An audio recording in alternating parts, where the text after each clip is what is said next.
219 জনই নতুন সদস্য এবার প্রথমবার এসেছেন। তো তারা যাতে সঠিক ভূমিকা পালন করে এবং পার্লামেন্টারি কালচারটা আমরা যাতে মেনটেন করতে পারি এবং খুব ভালো কালচারের মধ্যে দিয়ে অতীতের কিছু ব্যাড কালচারকে আমরা রিমুভ করতে পারি, সেই জন্য আমরা নিজেদের মধ্যে আলাপ আলোচনা করি। এটাকে পির লার্নিং বলে আর কি, নিজেরা আলাপ করি এবং শিখি। এখানে রুলস অফ প্রসিজিওর সম্পর্কে, parliamentary practice and conflict of interest এই বিষয়ে আমি কথা বলেছি। আর বিভিন্ন বিষয়ে রীতি রেওয়াজ পদ্ধতি পার্লামেন্টের এগুলো যাতে আমরা শিখি সেই বিষয়ে আমরা নিজেরা আলোচনা করেছি।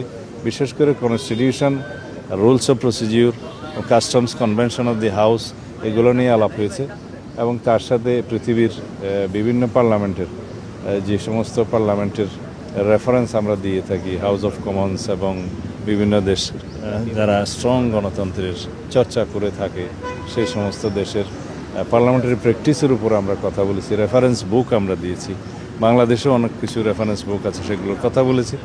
আর পার্লামেন্ট লাইব্রেরি যাতে আমরা ইউজ করি সেই জন্য আমরা নসিহত করেছি। এইভাবে আমরা নিজেদের মধ্যে নিজেরা আলোচনা করে নিজেদেরকে স্ট্রেংথেন করার জন্য, এনরিচ করার জন্য পার্লামেন্টারি প্র্যাকটিসে সেই চেষ্টাটা আমরা চালু রাখছি। আশা করি আমাদের ভবিষ্যৎ পার্লামেন্ট সেশন দেখে জাতি অনেকটা আশ্বস্ত হবে যে এইরকম একটি পার্লামেন্ট তারা দেখতে চেয়েছিলেন, যাতে অতীতের ব্যাড কালচার যেগুলো হয়েছে, যেগুলো ব্যাড প্রেসিডেন্ট সৃষ্টি হয়েছে পার্লামেন্ট সম্পর্কে এবং মানুষের যে নেতিবাচক ধারণা সৃষ্টি হয়েছে, এগুলো সব মানুষের মন থেকে আমরা মুছে দেবো ইনশাআল্লাহ। আমরা একটা ভালো পার্লামেন্টারি প্র্যাকটিস আমরা সৃষ্টি করব এবং তার মাধ্যমে নজির স্থাপন করব। আর জাতির জন্য আমরা বেস্ট কন্ট্রিবিউশন যাতে করতে পারি এই পার্লামেন্টের মধ্য দিয়ে সেই চেষ্টা করছি। এগুলো সবই মাননীয় প্রধানমন্ত্রীর নির্দেশনায় আমরা করছি। ফ্রেশ পার্লামেন্টারিয়ানরা নতুন করে যাত্রা শুরু করবেন, শিখবেন ভালো।